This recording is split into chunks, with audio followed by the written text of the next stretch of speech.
पछेती सरसों की सिंचाई एवं खाद प्रबंधन सरसों की पैदावार तय करेगा कि आप अपनी पछेती सरसों से कितना उत्पादन लेना चाहते हैं। पछेती सरसों को हमको सिंचाई बुआई से कितने दिनों के बाद करना चाहिए, साथ ही उर्वरक का प्रयोग कितनी मात्रा में और कब करना चाहिए, पूरी जानकारी इस वीडियो में सम्मिलित किया गया है। इसलिए वीडियो को पूरा देखिए तथा चैनल पर पहली बार विजिट कर रहे हैं चैनल को सब्सक्राइब कर दीजिए। साथ में आने वाली नोटिफिकेशन बेल को ऑल पर कर दीजिए, जिससे खेती किसानी से संबंधित वीडियो आपको सबसे पहले मिलती रहे।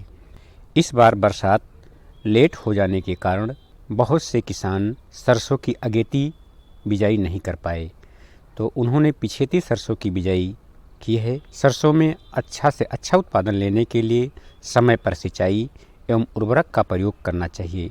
इसलिए सरसों की फसल चाहे वो अगेती हो या पछेती हो, सरसों की सिंचाई मिट्टी में उपलब्ध नमी एवं मिट्टी की संरचना के आधार पर करना चाहिए।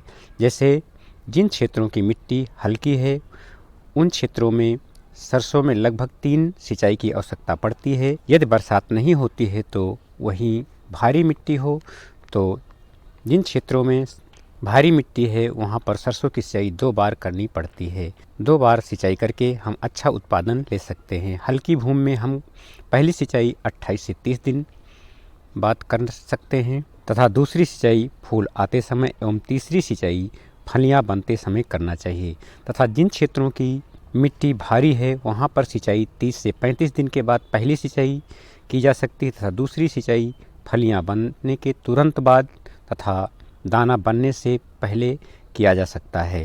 तथा साथ में सिंचाई के बाद हमको 40 से 45 किलो प्रति एकड़ के हिसाब से यूरिया डालना चाहिए, क्योंकि पछेती फसलों में थोड़ा यूरिया की मात्रा की आवश्यकता ज़्यादा होती है। साथ में ही जिंक सल्फेट का प्रयोग भी 5 किलो प्रति एकड़ के हिसाब से कर देना चाहिए, जिससे पौधों में अच्छी ग्रोथ होती है तथा साथ में कल्ले भी ज़्यादा आते हैं तथा हमको उत्पादन भी अच्छा मिलता है।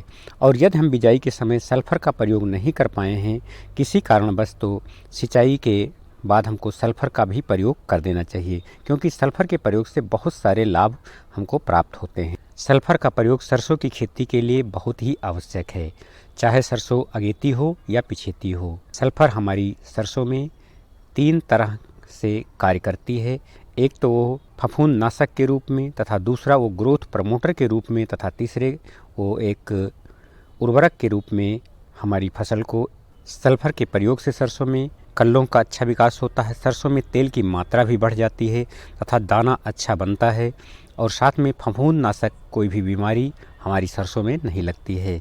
तो इसलिए हमको सल्फ़र का प्रयोग हर हाल में सिंचाई के पहले, अगर हम मिसल डोज में नहीं किए हैं तो सिंचाई के बाद हमको कर देना चाहिए। किसी न किसी तरह से हमको अपनी सरसों में सल्फ़र का प्रयोग अवश्य करना चाहिए।